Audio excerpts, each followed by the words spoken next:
Ladies and gentlemen, you're about to see The Naked City. I'm Burt Leonard, the producer. This story was not photographed in a studio. Quite the contrary. The actors played out their roles in the streets and the buildings of New York itself.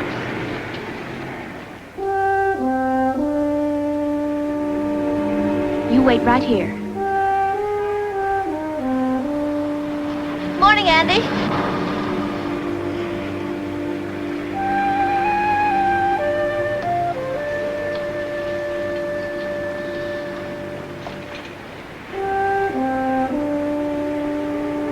In the Naked City, there are people and events no one can explain. No matter where you search, you will not find an answer to comfort you.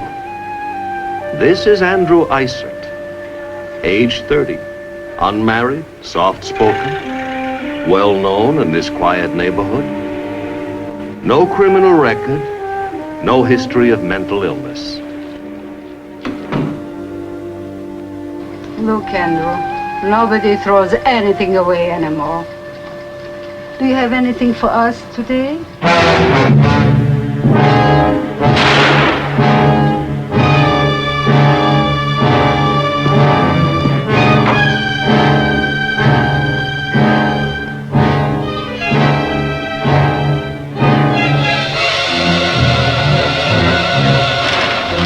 Oh, excuse me.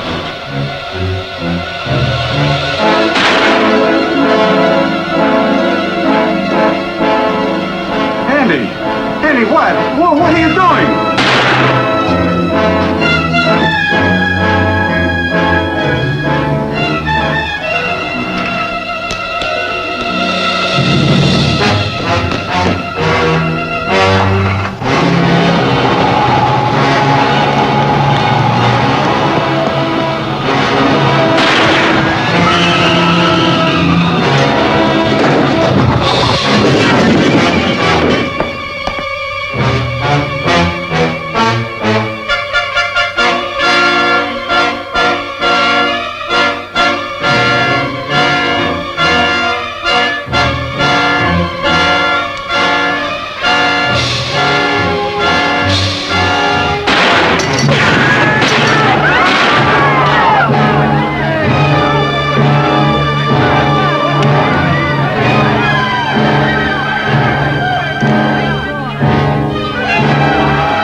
Most of the witnesses in the drugstore, Lieutenant, whenever you're ready. All right, go with Dutton, Frank.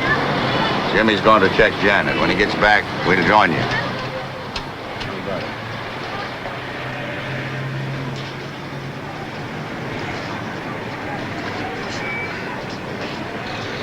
Heard the all points, Dan. Man named Andrew Isert, eh? Yeah, lives near Halloran, up the block. We need Isert, Dan. We need him fast. Well, the witnesses are waiting. Oh, Dan. Janet, this is Commissioner O'Donnell. Sir, this is my wife. How do you do? He passed the house just 10 minutes ago. I spoke to him. He didn't answer. Why? He went to our church. He even taught Sunday school. Debbie was in his class. I guess I know him about as well as anyone in the block, sir. Outside of his family and Reverend Thompson. I liked him, Dan. Most people in the neighborhood, they couldn't figure him out. He was always good to Debbie. Sometimes we used to sit and have long talks. And then if anyone knows where he might have run Jimmy, you might. I don't know, sir. Take Janet home, lad, and go after Isaac. Drop everything. Stay with it. Every word, everything he ever said to you, try to remember. Might lead you to him. Meanwhile, I'll turn the neighborhood inside out for a lead. I'll try, sir.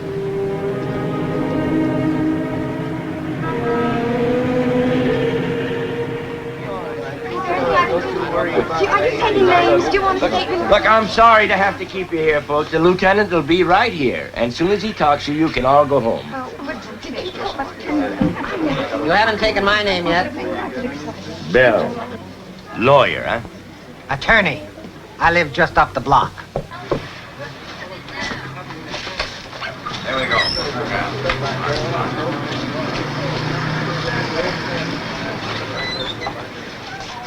I know you want to go home. I'll be brief.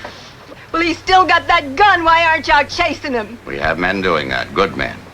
But you might be able to tell us something here which could lead us to him just that much sooner. I just can't understand it. I just don't get it. He'd have been in here next, because he owes me money. How much? About $3 or $4. All those poor families. He never blinked an eye. He just marched right in and right out. Like the gun was growing in his hand.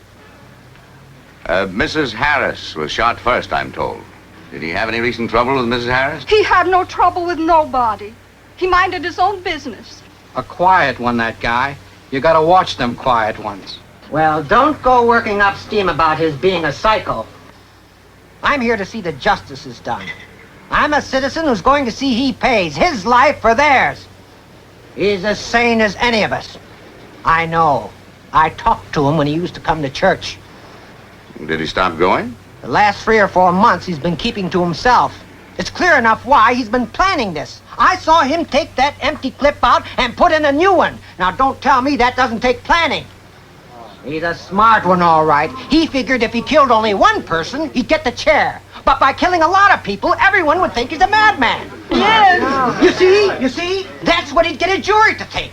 Why, they'd put him in a hospital, and in 10 years he'd be out to shoot down more people.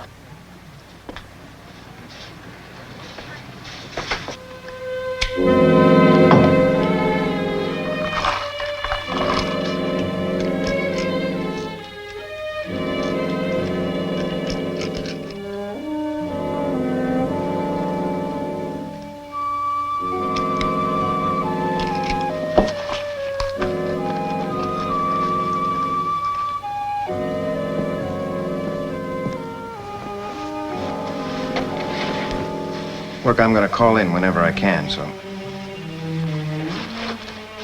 No worry. Promise? Why don't you ask for the moon?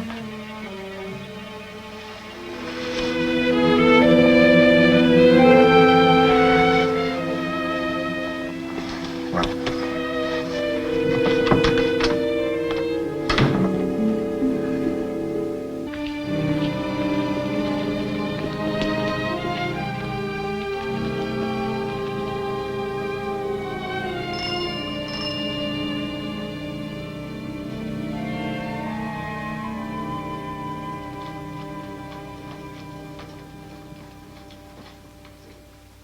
Oh, I'm not Andrew's mother. You didn't think I was Andrew's mother. I live next door. I know. Poor thing. She's all by herself now. Somebody's got to stand by her. You'd think it was her fault. Police? I've got her under sedatives, but she keeps waking up and crying. Give her a little more time. An hour or so, and she'll be more coherent. Oh, the poor thing. Which is Andrew's room? Upstairs, the first door on the right. We have a nurse from the department on the way over. She'll stay with Miss Isaac, Doc. I'll drop in later.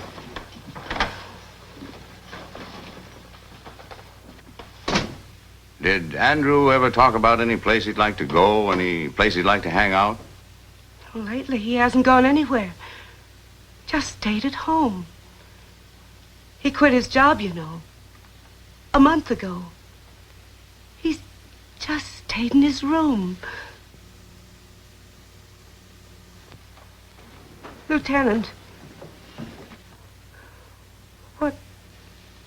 What shall I tell her when she wakes up?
Reverend Thompson?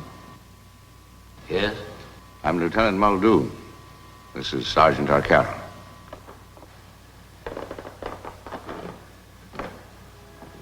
I've been sitting here all morning. That is, when I wasn't kneeling. We understand. Do you? Then help me to.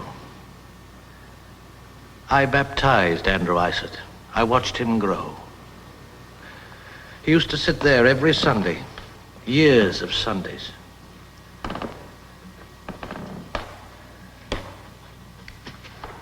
What shall I say this Sunday? I wouldn't know. The newspapers seem to relish any crime committed by a churchgoer, especially one as devoted as Andrew was. Lucifer fallen from heaven, I guess. Gives the story more flair. Do you know what the greatest miracle is? Faith. Because faith reaches out where reason can't. It helps you hold on. I was hoping you'd have some idea of where he might hide. Some quiet, lonely place, I think. Huh? Do you know what Andrew once said to me? He said the only mistake that God ever made was to put man on earth. He must have been talking about himself. Don't you imagine he's the most pitiable victim of all? Think what he has to live with now. That wouldn't make the most popular sermon this Sunday, Reverend. The best sermons are always the most difficult to preach and the most unpalatable to accept. I don't know where he's gone, Lieutenant. I don't imagine he's thinking like a man any longer. He's finally become what he always most admired, a wild animal.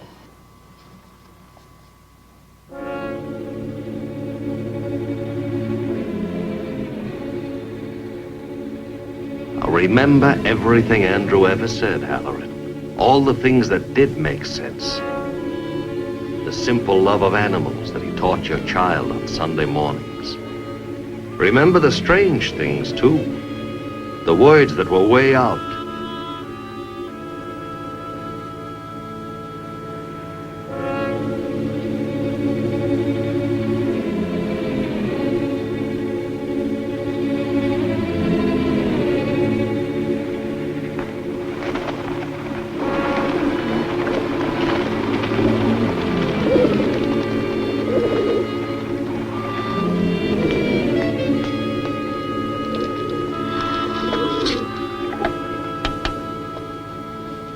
Squad room 65th, please.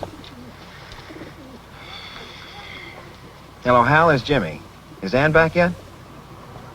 Oh. Well, when he gets back, tell him I've covered Midtown Manhattan. Parks, museum, the zoo, snow dice. I think I'm going to try a long shot now, so when he gets back, tell him I've gone out to Coney Island, would you? Yeah, that's right, Coney Island. I know it's shut down, Hal. That's the point. Iser knows it, too. Last year, he took a bunch of the Sunday school kids out there when everything was shut down. He said something to Debbie about wanting everyone to see it the way it really should be without any people, so I'm going to take a look. Yeah. Well, when Dan comes in, tell him I've gone out there, would you? Okay, Hal, thanks.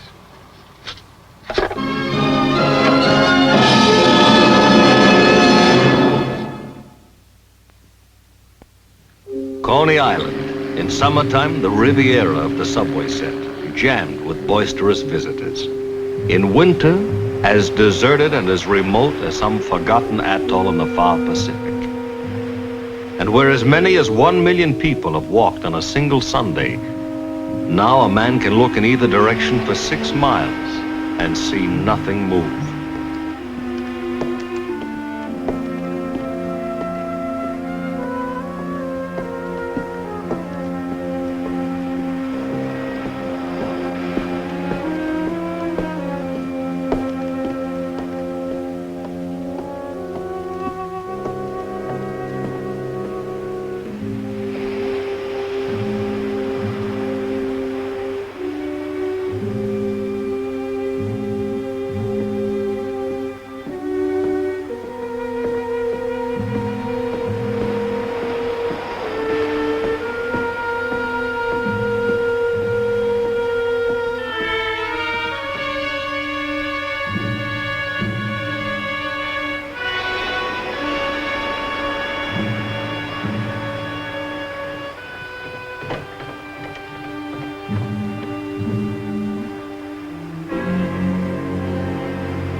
Already, you promised to take me to lunch. Okay, sweetie, now don't get excited.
Andy?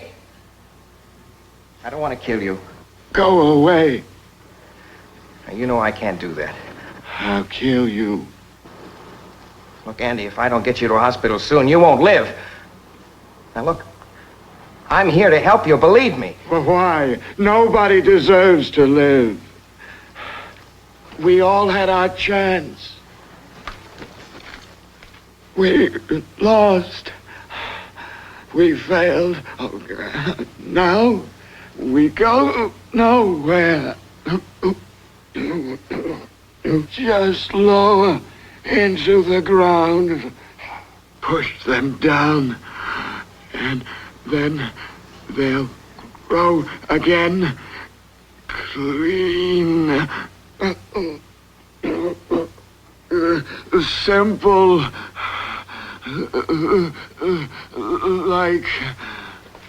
Like the little animals.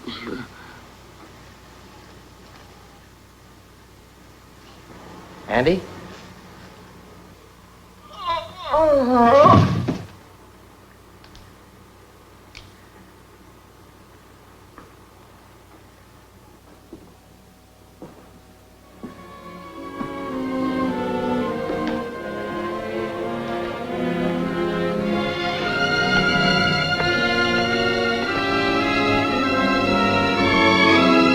There are people and events no one can explain. Bursts of passion which stagger the imagination and sicken the soul. No matter where you search, you will not find an answer. At least none to comfort you. There are 8 million stories in the naked city. This has been one of them.